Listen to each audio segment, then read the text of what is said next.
My name is Lexie Gill. I'm 35 years old, a sergeant first class in the United States Army. Most people say I was born to wear this uniform, but for 12 years, I played another role, Mark's wife. And that performance ended with a text message. I'm leaving you, it said.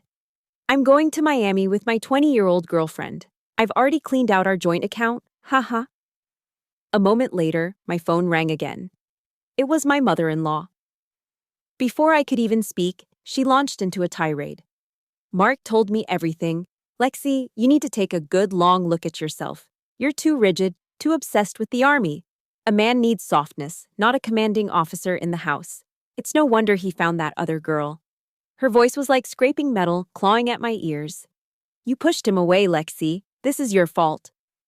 I hung up without saying a word. They both thought I would crumble. But they don't know that for a soldier, a surprise attack is just the signal to begin a long-planned counteroffensive. Let me know where you're watching from in the comments, hit that like button, and subscribe if you've ever been blamed by the people you love for their own betrayal. The air in my office at Fort Bragg was thick with the familiar smell of stale coffee and paperwork. It was the smell of late nights and early mornings, the scent of a career built on precision and dedication. Outside my window, the North Carolina humidity hung heavy over the sprawling base, but inside, the air conditioning hummed a steady, monotonous tune. I was leaning over the desk of a young private, my finger tapping a line item on his after-action report.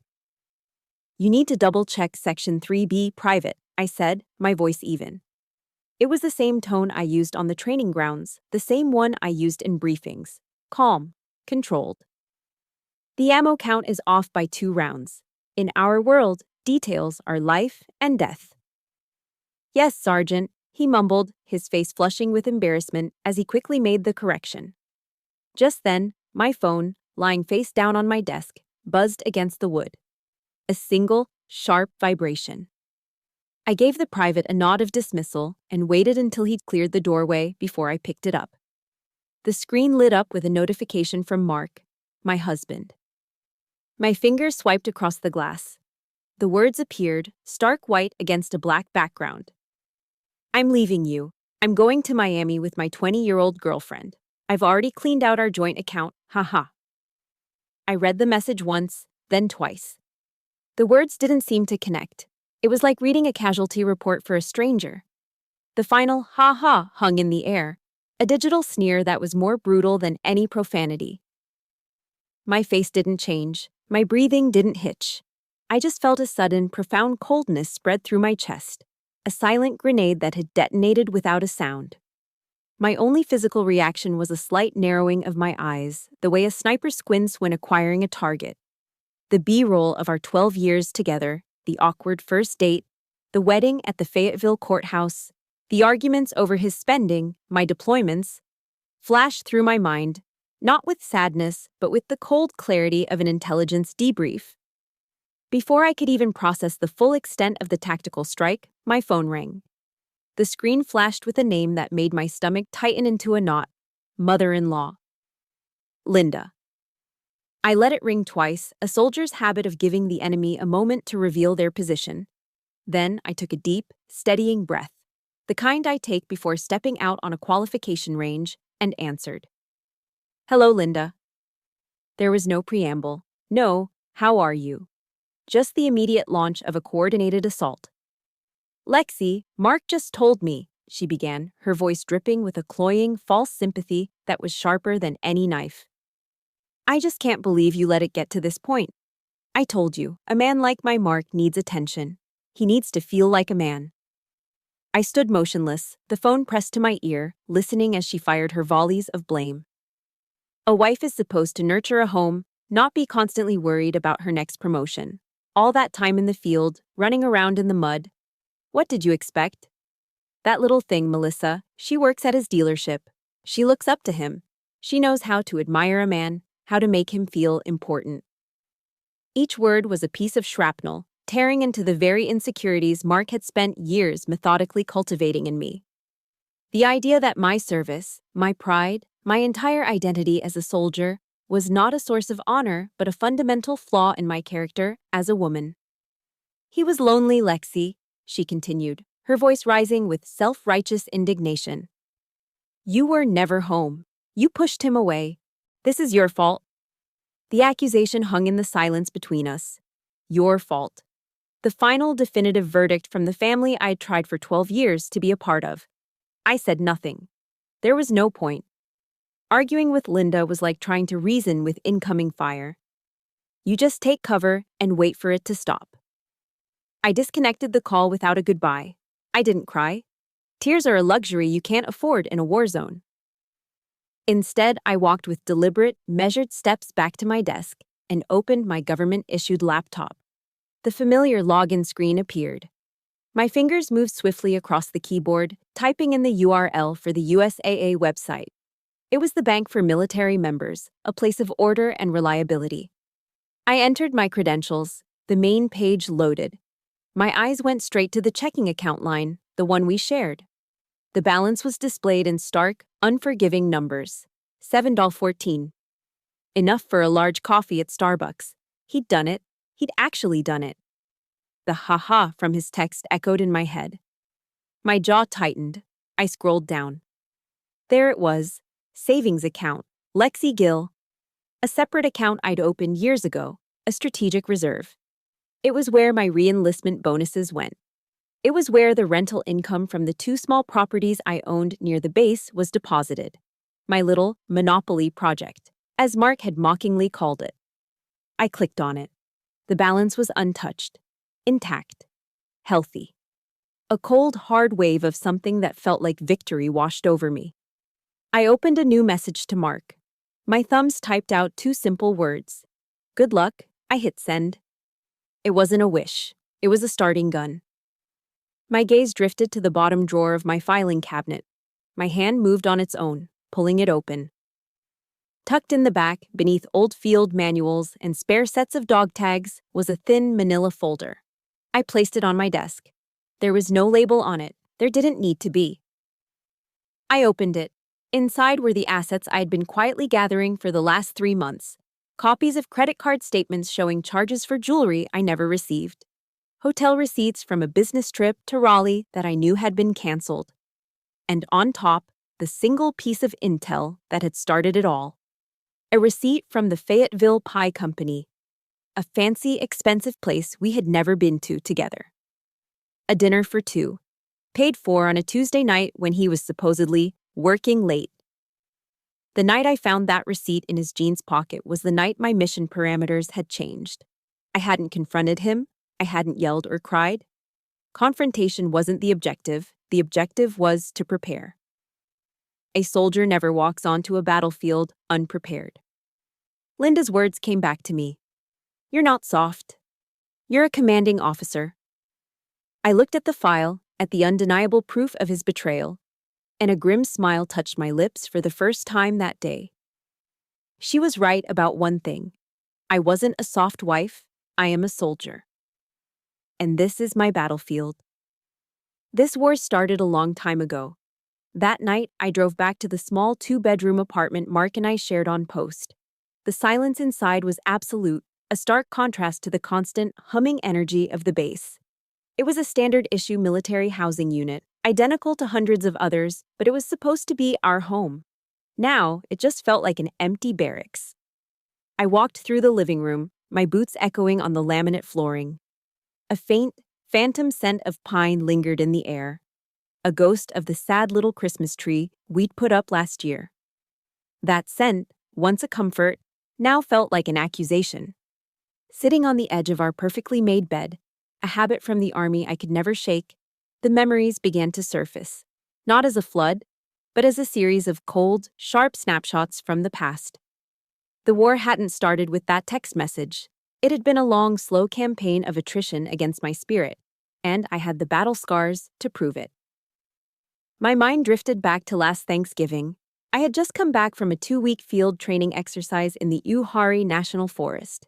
2 weeks of sleeping in the dirt, of constant rain, of being so bone-tired that my muscles ached with every breath. I'd driven the 6 hours back to Fort Bragg, taken the quickest shower of my life to wash off the grime and the smell of mud, and then driven straight to Mark's parents' house, desperate not to be late. I walked in the door, my hair still damp, my face bare of any makeup. The exhaustion was a heavy cloak I couldn't take off. Linda, my mother-in-law, was the first to greet me. She looked me up and down, her perfectly lipsticked mouth twisting into a tight little frown. "Well, look at you," she'd said, her voice loud enough for everyone in the living room to hear. "You look like you just crawled out of a foxhole. You could have at least put on a little lipstick, Lexie. It's Thanksgiving, for heaven's sake." A flush of shame and anger burned my cheeks. I had just spent 2 weeks serving my country, pushed my body to its absolute limit, and all she saw was a woman who hadn't tried hard enough to be pretty. A moment later, Mark strolled in behind me.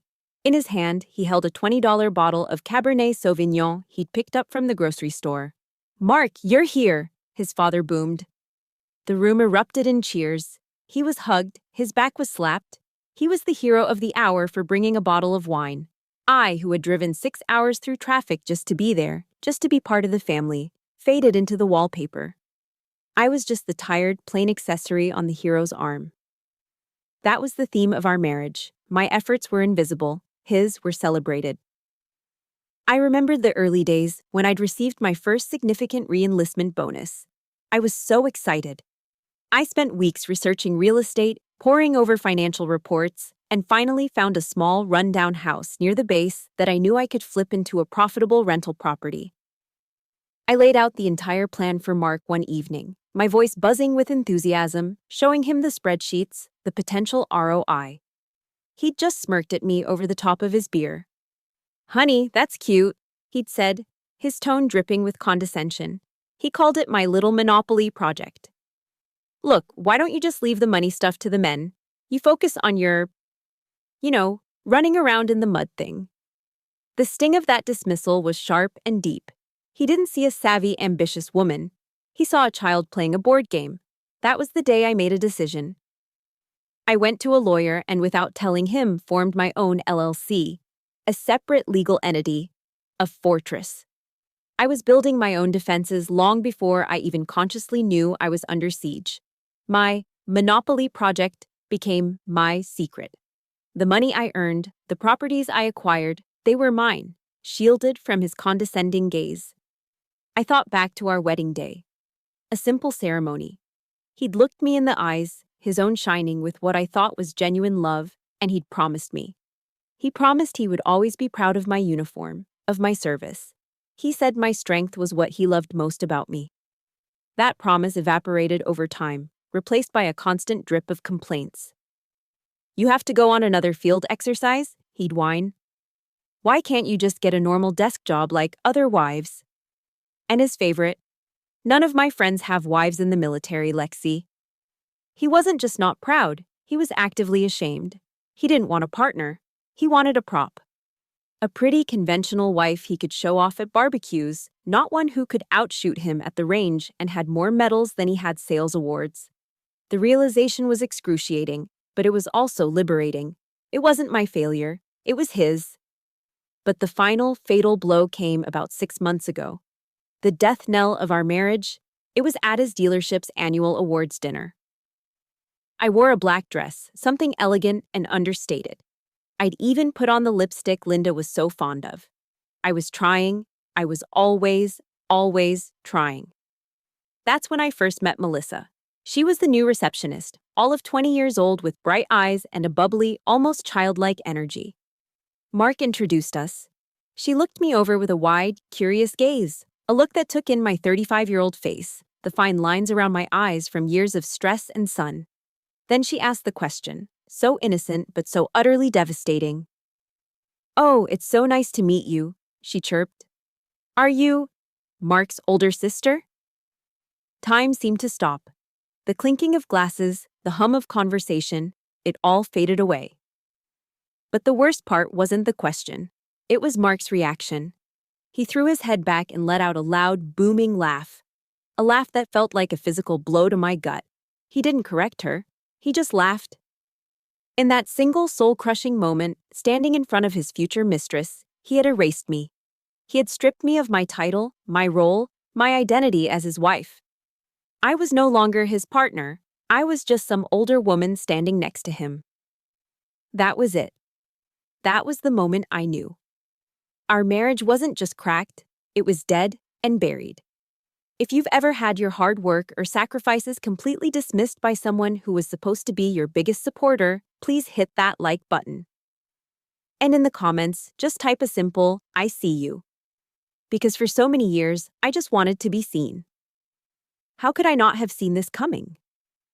The signs were all there, as clear as signal flares against a night sky. I just hadn't wanted to read them. His condescension became my shield. His dismissal became my camouflage. While he wasn't looking, while he was so certain that I was just a simple soldier who only understood commands and camouflage patterns, I began to build my own empire. The weekends became my main theater of operations. Mark's weekends were a predictable rotation of American leisure. Saturdays were for golf with his sales buddies at the Gates 4 Golf and Country Club, and Sundays were for collapsing on the couch, surrounded by beer and bags of Doritos, yelling at the Carolina Panthers on TV. I never begrudged him that time. In fact, I cherished it. It was the time I needed. It was my time.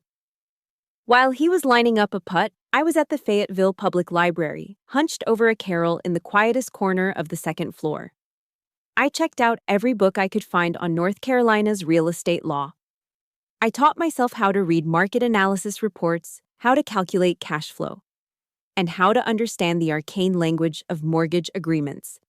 The librarians started to know me by name. I was the quiet woman in civilian clothes who always smelled faintly of gun oil and spent hours taking meticulous notes.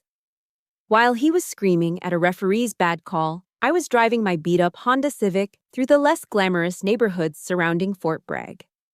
I'd look for the houses other people overlooked. Small, boxy, post-war homes with peeling paint and overgrown yards. I'd park across the street and just look at them, not seeing the decay, but the potential. I saw the worn-out siding and imagined fresh vinyl. I saw the weed-choked flower beds and pictured neat rows of rose bushes. I wasn't just looking at houses, I was surveying terrain, identifying strategic assets. To him, it was my little monopoly project. To me, it was the construction of a fortress. Every number I punched into my Excel spreadsheet was another brick in the wall. Every hour I spent researching zoning laws was another layer of mortar. And when I finally used my re-enlistment bonus to close on that first small property, the feeling wasn't just excitement, it was security. The first signed rental agreement wasn't just income. It was a declaration of independence. It was a wall he couldn't breach. During the renovation of that first house, I met Mr. Hank. He was a retired Marine, a wiry old man with hands as tough as leather and a chest full of Vietnam ribbons he never talked about. I'd hired him to do the flooring, since that was one skill I couldn't teach myself from a YouTube video. The plan was for him to come in, do the job, and leave. But he kept finding reasons to stick around. He saw me, a young female soldier, up on a ladder in paint-splattered fatigues, patching drywall and wrestling with light fixtures. He saw the discipline, the refusal to quit. It must have struck a chord. "You remind me of me when I was a young buck," he'd said one afternoon, his voice a gravelly rumble. He started showing me things. How to properly cut in the edges when painting, the right kind of anchor to use for a heavy shelf, how to fix a leaky faucet. He never asked about my personal life. He just saw the mission, and he decided to help. More than the technical skills, he became a quiet sounding board. He'd listen. He saw the effort. "Don't you ever let anyone belittle your sweat, kid," he told me once, after I'd spent a whole day sanding down old kitchen cabinets. "The work your hands do? That's real. That's yours." He saw what Mark refused to. That this wasn't a game. This was my life's work. My other companion in this solitary mission came through the speakers of an old clock radio I kept in my cleaning kit. On the nights Mark was out for his late meetings, which I knew were just drinks with his friends or, as it turned out, dinners with Melissa, I had a routine. I'd lay out a mat on the living room floor, break down my service rifle, and methodically clean each component. And while I worked, I'd listen to Dave Ramsey. His folksy Tennessee accent filled the quiet apartment, a voice of reason in the chaos of my life. I listened to him talk about getting out of debt, about building wealth, about his baby steps. I followed them with the same discipline I'd learned in basic training. Live on less than you make. Invest the rest. No excuses. One night, I was reassembling the bolt carrier group of my M4 when Dave said something that hit me like a physical force. Financial freedom isn't about having a lot of money, he said. It's about having choices. Choices. The word echoed in my mind. That's what this was all about. I wasn't just investing in real estate, I was investing in my own freedom. I was building a future where I could make my own decisions on my own terms, without needing anyone's permission or approval. A future where I wouldn't be trapped by a joint bank account or a man who saw my ambition as a cute little hobby. The sacrifices were real. I remember one summer, a group of my friends from my unit were planning a long weekend trip to the Outer Banks. Beach houses, bonfires, a much-needed break from the rigors of military life. I wanted to go so badly, to feel the salt on my skin and just turn my brain off for a few days. But the money for that trip was the exact amount I needed for the down payment on my second rental property. I told them I couldn't make it. When Mark found out, he was furious. "Why are you always so cheap, Lexie?" he'd yelled. "You're missing out on life. It's just a few $100." He had no idea. He saw a missed vacation. I saw the foundation of my future. I just smiled a thin, tired smile and gave him the lie that had become my shield. "I'm investing in our future, honey," I'd said. It was a harmless lie, but it concealed a deeper truth. I was investing in my future. A future where I would never again have to depend on a man who looked at me and saw someone lesser. And as I sat there in that empty apartment, the silence no longer felt lonely. It felt peaceful. Every quiet sacrifice, every weekend spent working while he played, every dollar I'd saved instead of spent, it had all led to this moment. The quiet, sweet satisfaction of knowing that when the storm finally came, I was standing in a fortress of my own making. For the next 2 days at work, I existed inside my fortress. I was efficient, I was precise, I was Sergeant First Class Gill. I ran drills, signed paperwork, and conducted briefings with the same unwavering focus I always had. But it was a performance. Inside there was just a cold, echoing silence. I was functioning, but I wasn't feeling. I was a soldier on autopilot. But some people are trained to see what lies beneath the camouflage. Master Sergeant Mike Rivera was my direct superior, a big, burly infantryman from South Texas who had seen 3 tours in Afghanistan. We'd served together for 5 years. He was a man of few words, but he had eyes that missed nothing. He didn't say anything on the first day. On the second day, during our morning intel brief, he noticed it. Not in my words, but in the white-knuckled grip I had on my coffee mug.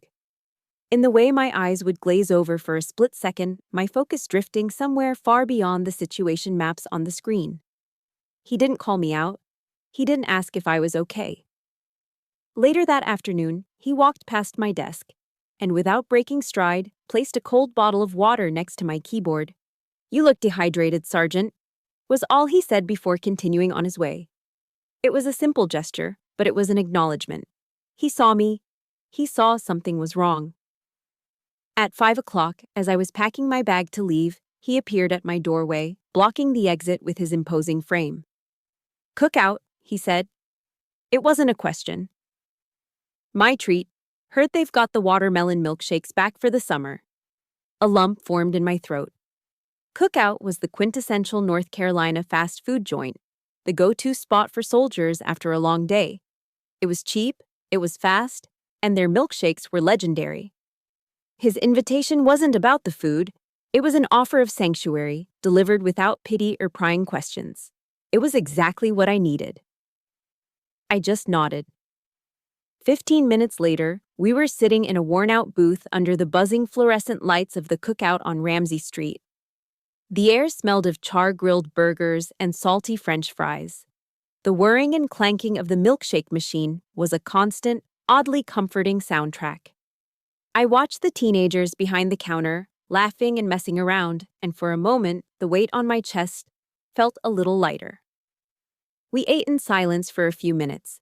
The easy, comfortable silence of 2 soldiers who didn't need to fill the air with meaningless chatter. He just let me be. He let me breathe. Then, as I was stirring my thick pink milkshake with a straw, he finally spoke, his voice low and calm. "All right, Jill, talk to me. What's going on?" And just like that, the dam broke. Under the harsh neon lights, surrounded by the smell of greasy food, I told him everything. I told him about the text message, the haha, the clean bank account. I told him about the phone call from Linda, her voice dripping with blame.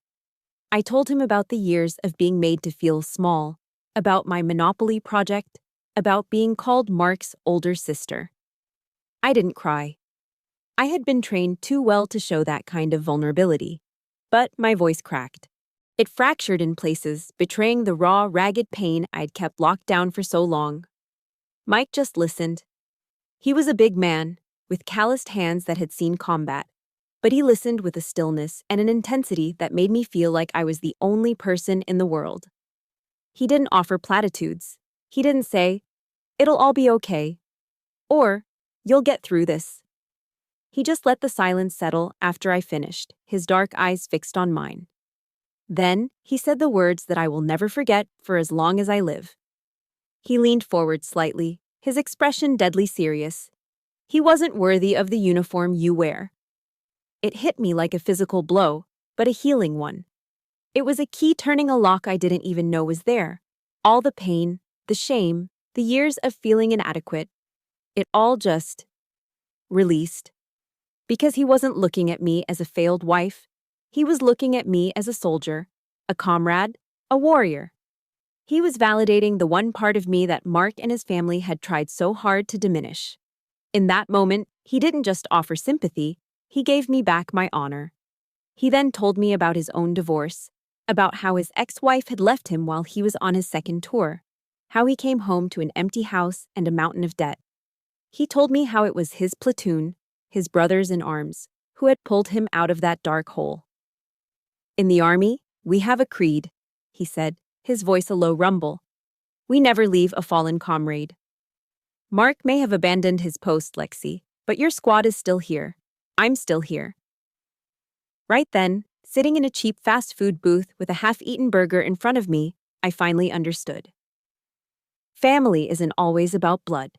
Sometimes it's about the people who are willing to stand with you in the trenches. It's the family you choose, the one you earn.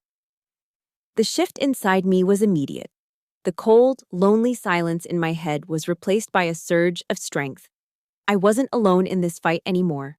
My one-woman operation now had reinforcements. "I have a plan," I said, my voice steady now, the cracks gone.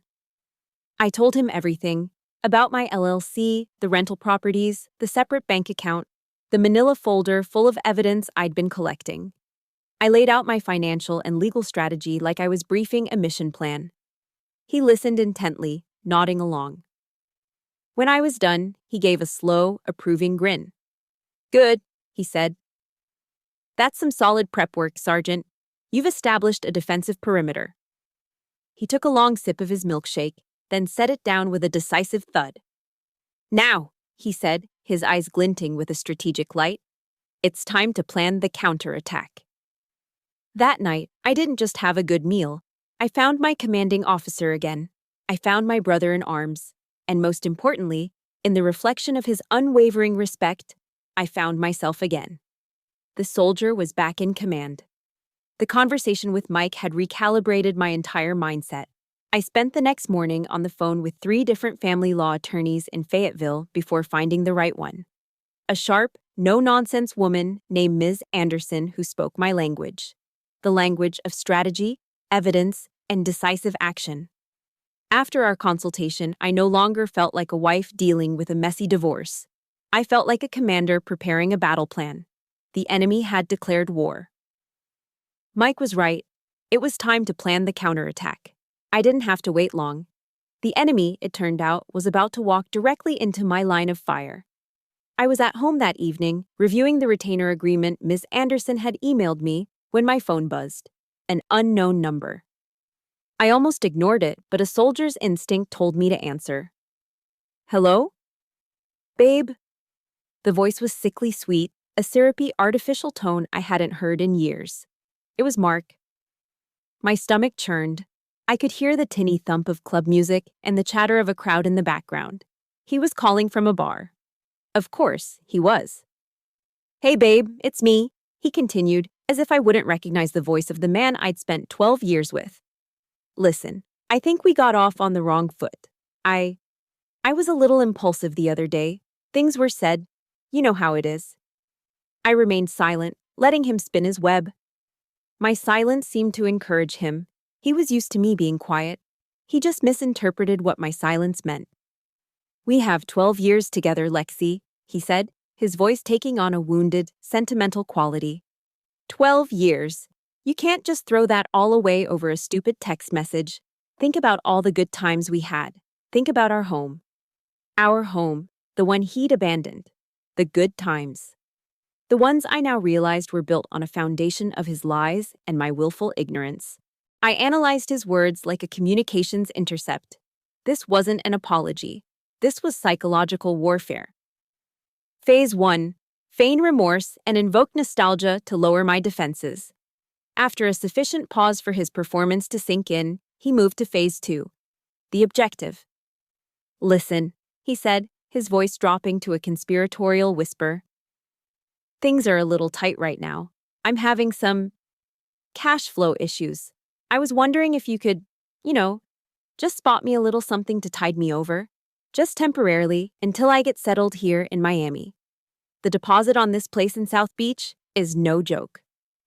The sheer, unmitigated audacity of it almost made me laugh out loud. It was breathtaking. The man who had stolen our life savings, who had run off with a woman young enough to be his daughter, was now calling me from a bar in Miami to ask for a loan. He hadn't just burned the bridge, he was trying to sell me the ashes. This wasn't remorse. He wasn't sorry for what he did. He was just sorry it hadn't worked out as easily as he'd planned. He was trying a different tactic, probing for a weakness he could exploit. The old Lexie, the one who always tried to keep the peace, might have caved. But that Lexie was gone. She'd been a casualty of war. I took a deep, centering breath, the kind you take before you squeeze the trigger. When I spoke, my voice was devoid of all emotion. It was as cold and hard as the steel of my service weapon. "Mark, there are two things you need to understand," I said, my tone flat and non-negotiable. The sudden shift in my voice clearly startled him. There was a pause on his end. What?" "First," I continued, enunciating each word with chilling precision, "you will never call me babe again. We are not on those terms. Second, any and all future communication from you will go through my lawyer. Her name is Ms. Anderson. You can submit your financial requests to her." Stunned silence. I could almost hear the gears grinding in his head as he tried to process this new reality. The music in the background seemed to get louder.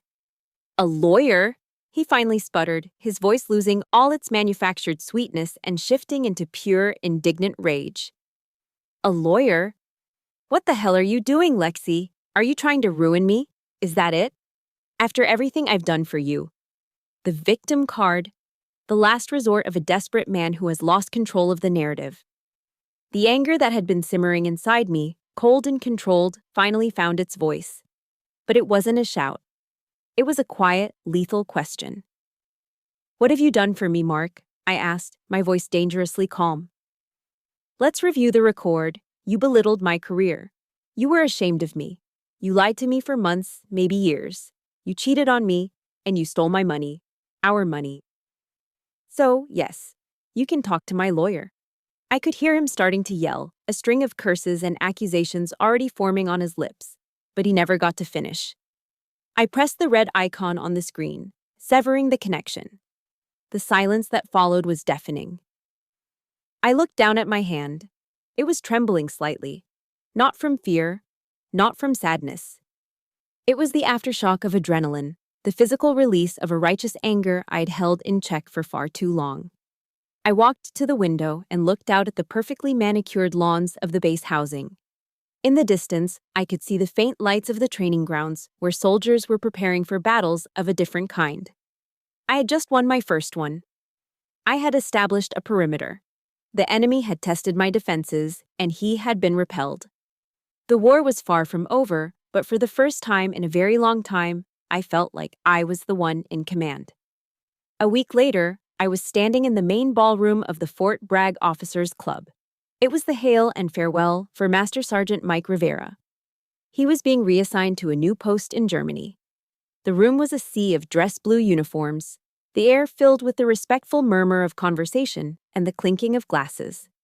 For the first time in what felt like a lifetime, a sense of peace settled over me. This was my world. This was my family. I was surrounded by men and women who understood sacrifice, who valued honor and duty above all else. I felt a rare sense of pride, of belonging. The ceremony was beautiful. Speeches were made, plaques were presented. I was standing with a group of fellow NCOs, laughing at a story Mike was telling about his early days in the Army. In that moment, the chaos of my personal life felt a million miles away. And then the doors at the far end of the ballroom burst open. The sound was so violent, so out of place, that the entire room fell silent. Every head turned. And there he was. Mark. He stumbled into the room, reeking of cheap whiskey that I could practically smell from 50 feet away. He was wearing a stained t-shirt, ripped jeans, and a belligerent sneer on his face. He was a profane stain on a sacred canvas. A civilian shipwreck washed up in the middle of a naval fleet. Every eye in the room darted from him to me. In an instant, I became the center of 100 different stares. I was no longer Sergeant Gill. I was just his wife. "Lexie!" he bellowed, his voice a drunken, slurring mess that echoed in the cavernous silence. "I knew I'd find you here. You can't just ignore my calls and hide from me." He started lurching towards me, shoving past a bewildered young lieutenant. He was a man on a mission, and that mission was my public humiliation. I was frozen to the spot, my blood turning to ice in my veins. This wasn't happening. Not here, not in my sanctuary. He stopped a few feet in front of me, a wild, crazed look in his eyes. He wasn't just talking to me anymore. He turned and addressed the entire room, spreading his arms wide as if he were a twisted master of ceremonies. "Hey, everybody!" he shouted, a spray of spittle flying from his lips. "You all know my wife, Sergeant First Class Gill, a great American soldier." He paused, a sick, theatrical grin on his face. So great, in fact, she forgot how to be a damn wife. So dedicated to the Army that she'd rather sleep with her rifle than her own husband. A strangled gasp rippled through the room. His words hung in the air, obscene and poisonous. He let out a harsh, guttural laugh that echoed in the dead silence. He had done it. He had taken the very thing I was most proud of, the core of my identity, and twisted it into a cheap, vulgar joke in front of my commanders, my peers, and the young soldiers who looked up to me. I just stood there, paralyzed. My face was burning, a hot tidal wave of shame and rage washing over me. My ears were ringing. This wasn't a private matter anymore. This wasn't a phone call I could hang up on. He had breached the walls of my fortress. He had invaded my holy ground and desecrated it. He had attacked my very soul. Suddenly, Mike was there. He and 2 other senior NCOs moved with swift, silent efficiency. Each one grabbed one of Mark's arms. He was too drunk to put up a real fight. "Get your hands off me," he screamed as they frog-marched him back towards the doors. "Lexie, you'll pay for this. You hear me? You'll pay." The doors swung shut, cutting off his pathetic threats. The silence that returned was 1,000 times worse than the noise. I could feel the eyes on me. Not angry eyes, not judging eyes. Worse, pitying eyes. Curious eyes. My carefully constructed perimeter had been annihilated. All my quiet strength, my silent endurance, had been for nothing. In their eyes, I wasn't a strong soldier anymore. I was a victim. A woman with a messy private life she'd dragged into their professional world. My silence hadn't protected me. It had only made me look weak. I didn't say a word. I didn't look at Mike as he came back to my side. I simply turned, my movements stiff and robotic, and walked out of the ballroom. I pushed through the doors and into the humid North Carolina night. The chirping of crickets sounded unnaturally loud. I didn't cry. The time for tears was over.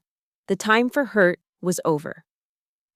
Something inside me had snapped, and in its place was a fury so cold and so pure it felt like ice water flooding my veins. It cleansed me of all doubt, all hesitation. He wanted a public war. He was going to get one. Total war.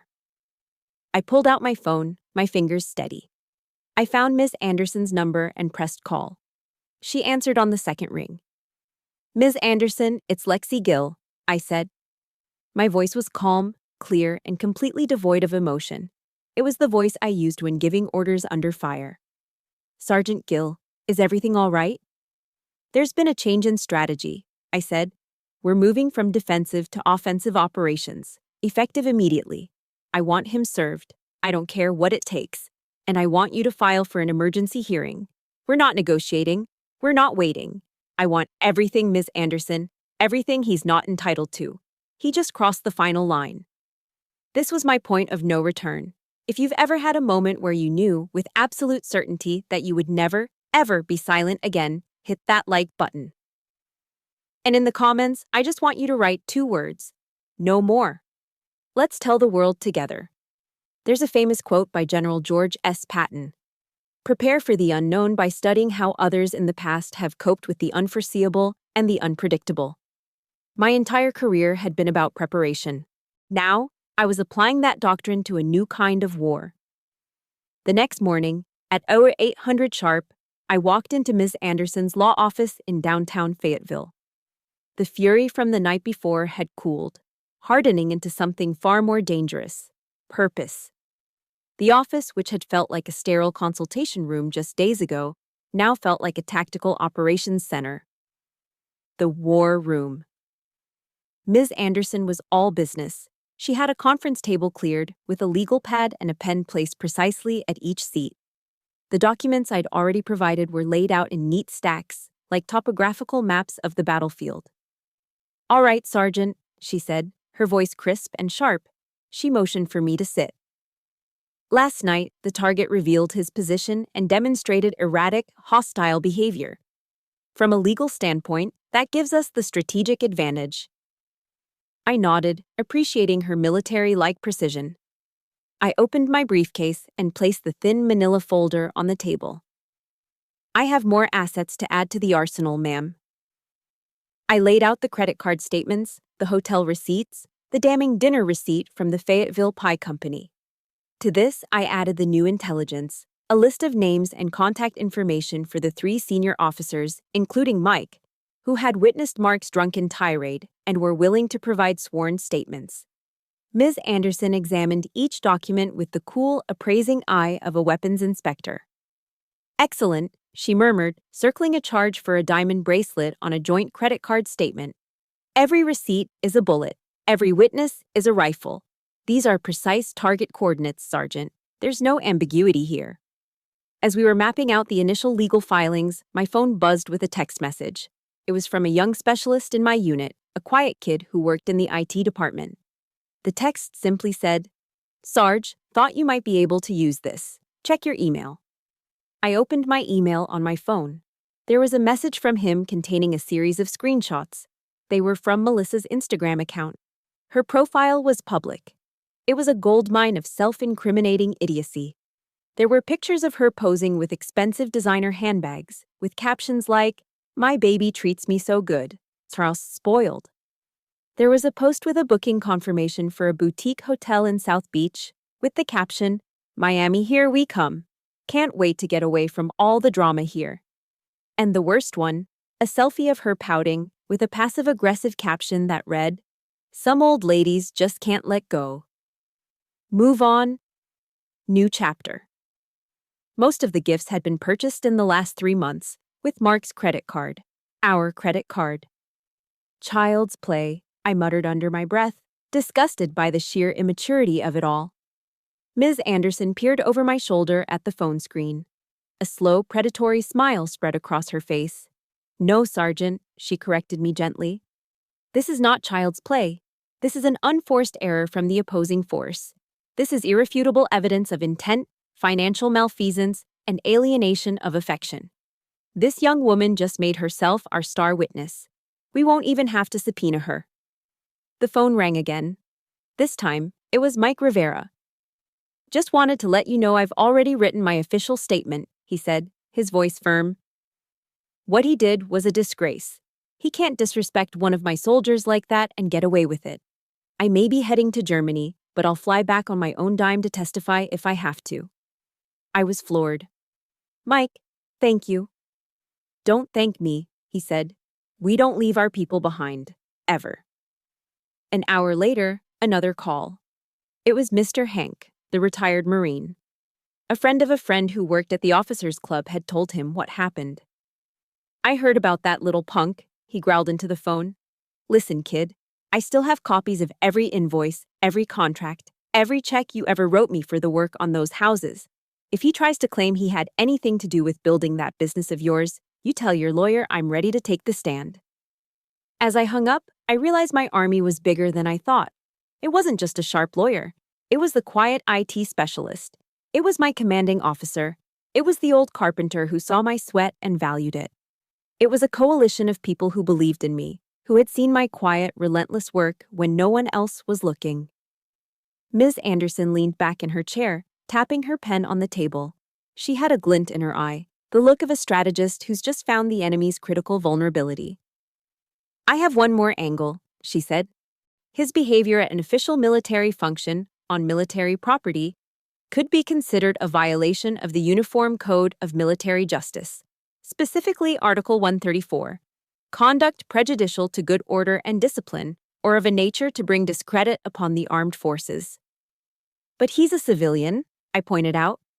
"He is," she agreed. "And the base command probably won't prosecute a civilian for it.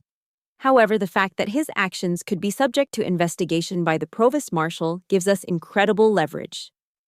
The mere mention of the UCMJ in a civilian court will be a psychological grenade. It suggests his actions weren't just a domestic dispute, they were an insult to the entire institution of the U.S. Army." I nodded slowly, a cold sense of clarity settling over me. I finally saw the whole battlefield. This was no longer a simple divorce. It was an all-out campaign.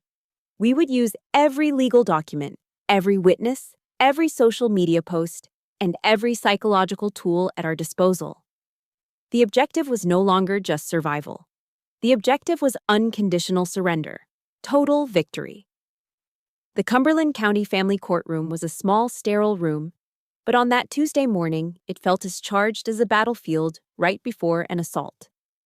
The air was thick with tension, the low hum of the air conditioning doing little to cool the animosity. This was the stage. This was the final showdown. Mark was already there when I arrived with Ms. Anderson. He was trying to look confident, decked out in a cheap, slightly too shiny polyester suit. But he couldn't hide the dark circles under his eyes or the nervous way he kept adjusting his tie. He looked like a cornered animal trying to appear dangerous. In the back row, Melissa was hunched over her phone, her face pale, looking young and utterly out of her depth. She refused to meet my gaze. Then, I walked in. I hadn't worn my uniform.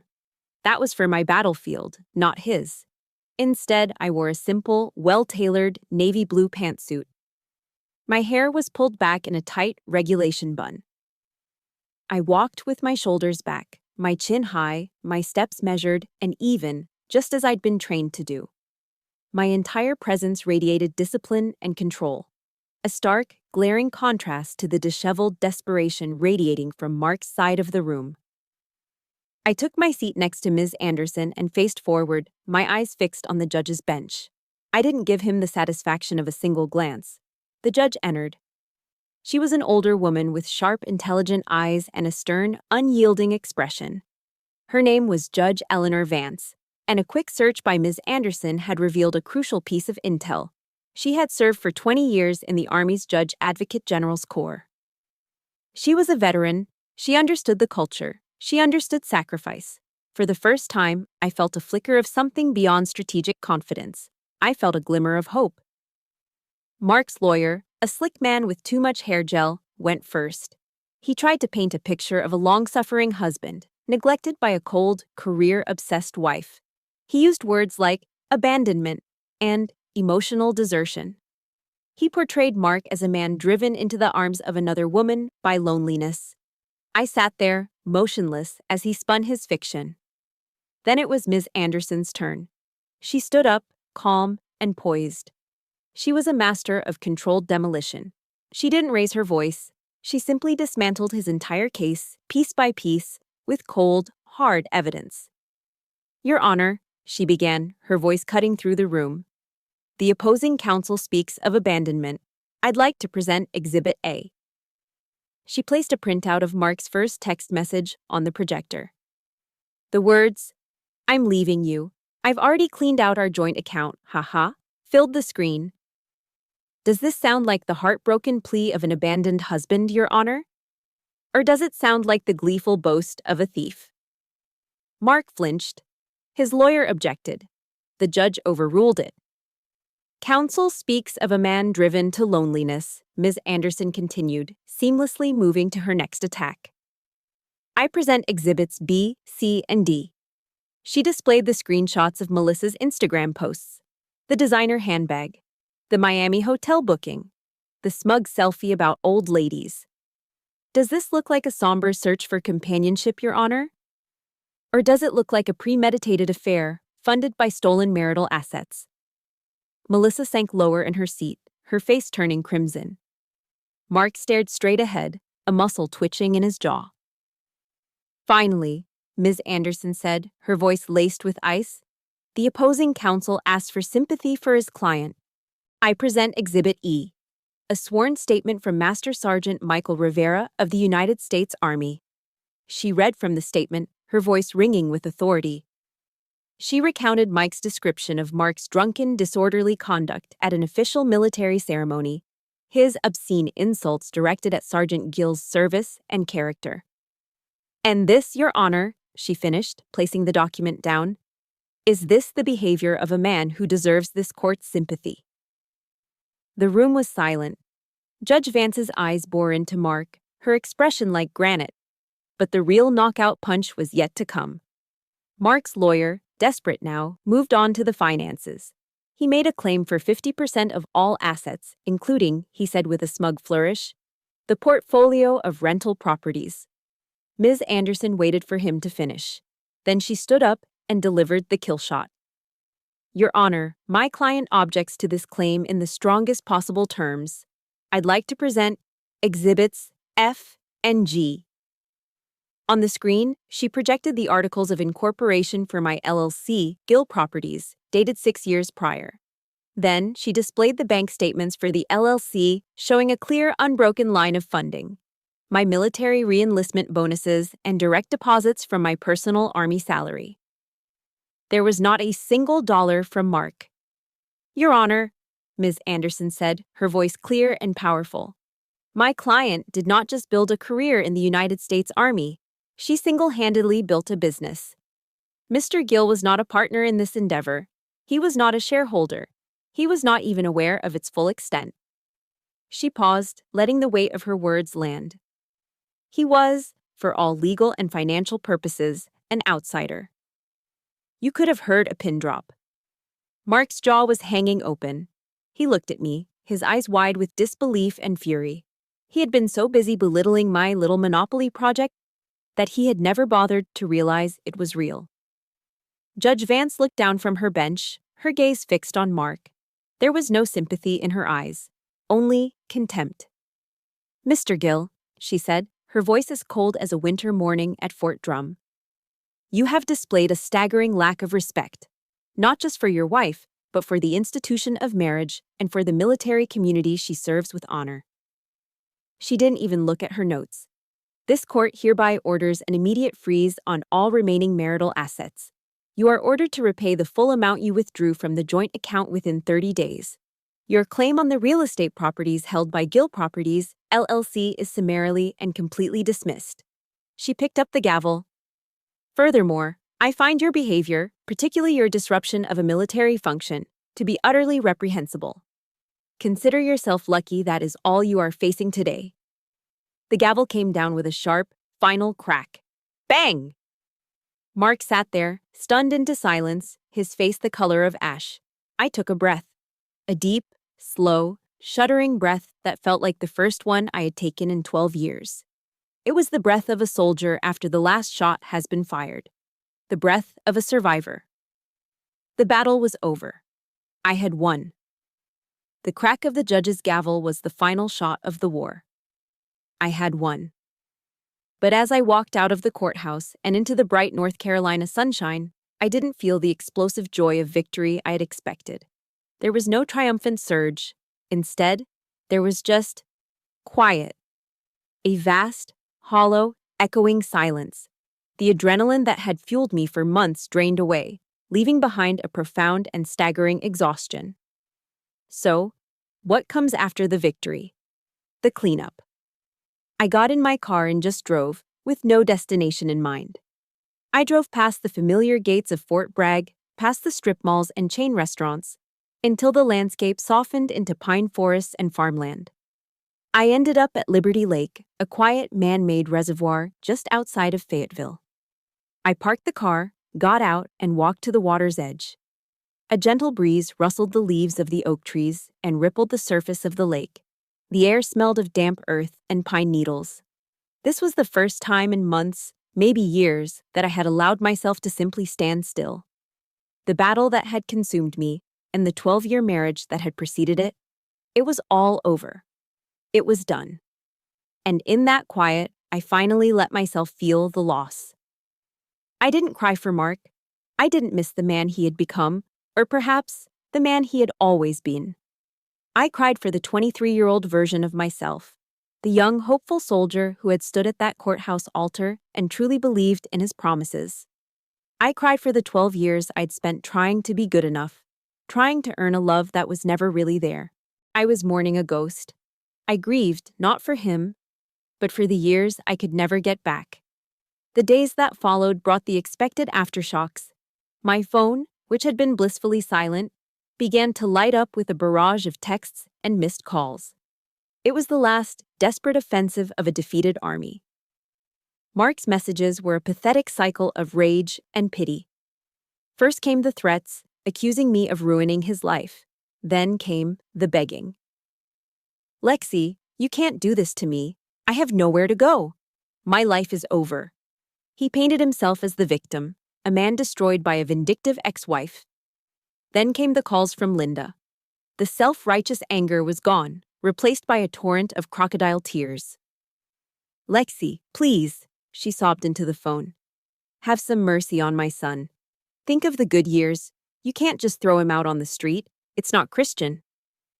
It was the same old playbook of manipulation, the same attempt to weaponize guilt and a shared history. But their weapons had lost their power. The words just bounced off the armor I had built. I read the texts and listened to the voicemails not with anger, but with a cold, detached clarity. They weren't sorry for what they had done. They were only sorry they got caught. They were sorry there were consequences. I knew I couldn't just ignore them forever. An enemy left unchecked, even a defeated one, can still cause trouble. I remembered something I had read in a book by Brené Brown, a researcher whose work had helped me through some of the darker days. She wrote, "Clear is kind, unclear is unkind." I needed to be kind. I needed to be clear. So I sat down at my laptop. I didn't text back. I didn't answer their calls. I drafted a single, concise email. I addressed it to both Mark and his mother. My fingers moved across the keyboard with a steady, unemotional rhythm. The letter was short. "Mark and Linda," it began. "The legal matters between us have been settled by the court. Any further attempts to contact me directly will be forwarded to my attorney. This is a final boundary. I forgive you both, not because you deserve it, but because I deserve peace. I wish you both well, somewhere far away from me." I read it over once. It was clear. It was final. It wasn't an act of revenge. It was an act of sovereignty. It was the final document declaring my independence. I hit send. And with that click, I felt the last, heavy chain break. A few weeks later, I was in the produce section of the Harris Teeter, trying to decide between romaine and iceberg lettuce, when I saw her. It was Melissa. She looked diminished. The bubbly, arrogant confidence was gone. She was thinner, with dark circles under her eyes that no amount of concealer could hide. She was wearing a simple t-shirt and jeans, looking every bit the exhausted 20-year-old she was. When she saw me, her eyes widened in panic. She immediately ducked her head and tried to steer her cart in the other direction. The old me might have felt a flash of triumphant satisfaction. But I just felt tired. I saw not an enemy, but another piece of collateral damage in Mark's path of destruction. "Hey," I called out gently. She froze, her shoulders tensed. Slowly, she turned to face me. "Hi," she mumbled, staring at the floor.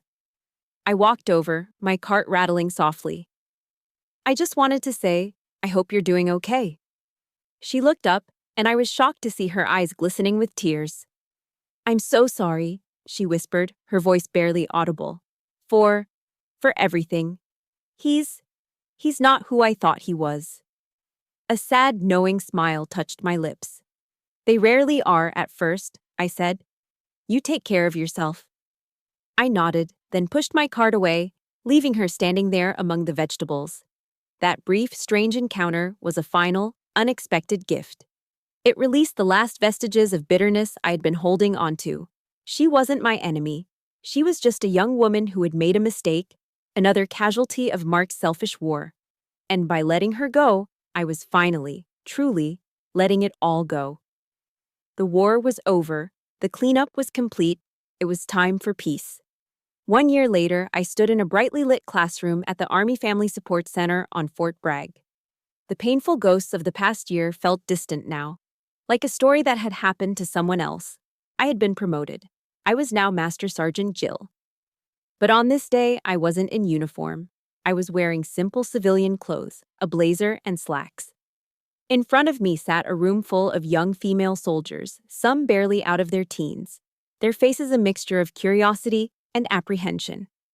This was the first seminar I'd ever taught. I'd called it Operation Financial Freedom. I didn't tell them my story, not the messy personal details. That story was mine. But I gave them the lessons that story had taught me. I gave them the armor I'd been forced to forge for myself. I put up slides showing them how to read their leave and earnings statement, how to open a thrift savings plan, how to start their own LLC. The greatest enemy of your independence is not a person, I told them, my voice calm and steady as I walked among their desks. It is a lack of preparation. The world will respect you exactly as much as you respect yourself. Build your own financial fortress. Know your own value, down to the last dollar. And never ever give anyone else control over your future. As I looked at their determined young faces, I realized this was what came after the victory. You don't just rebuild your own life, you help others build theirs. After the seminar, as I was packing up my laptop, a hesitant voice called my name. "Lexie." I turned. It was Linda, Mark's mother. I hadn't seen her since the court date. She looked smaller. The sharp, judgmental angles of her face had softened into weary lines of exhaustion. She was 10 years older than the last time I saw her. "I was just passing by," she said, clutching her purse. "I saw the flyer for your class." "It was a good turnout," I said, keeping my voice neutral. She wrung her hands. "I just thought you should know. Mark isn't doing well. After everything, his dealership did an internal review. They fired him for his relationship with Melissa. He's in a mountain of debt. He had to move back home with us." I just nodded, saying nothing. Her eyes filled with a familiar, weary sadness. "He still blames you, you know," she said, her voice barely a whisper. "He says you ruined his life."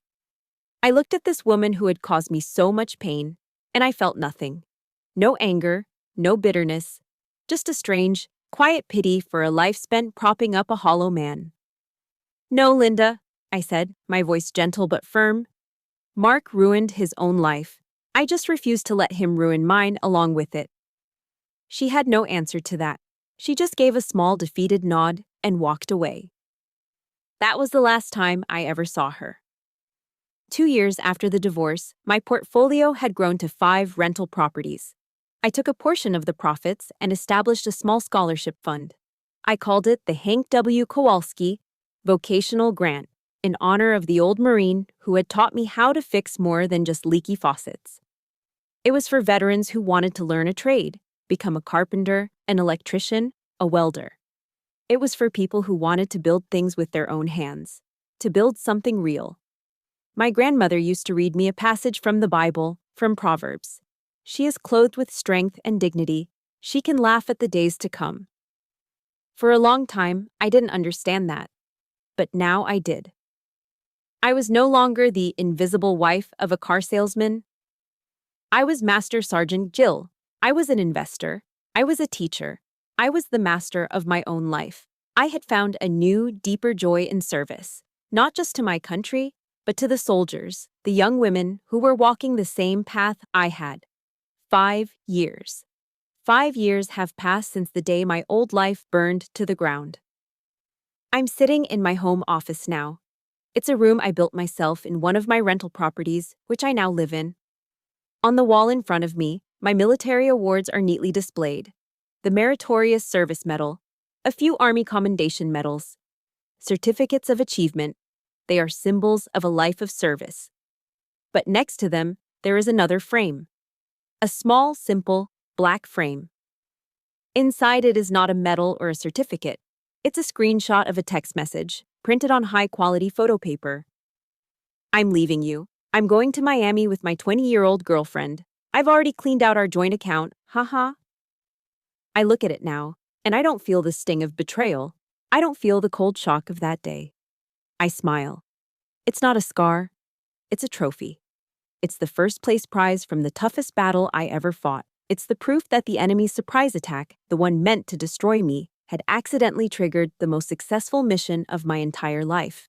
It was the starting gun for my own personal operation, Operation Dawn. And the dawn it turned out was beautiful. Thank you for listening to my story. If you're going through your own battle right now, please know this. You are stronger than you think, and you are not alone. The most important mission you will ever have is the one to save yourself. Build your fortress, gather your allies, and know your own worth, down to the last dollar. My dawn came, and I promise yours will too. For more stories of strength, survival, and sweet justice, make sure you hit that subscribe button and turn on notifications. We're building a community here, and we'd be honored to have you in our ranks.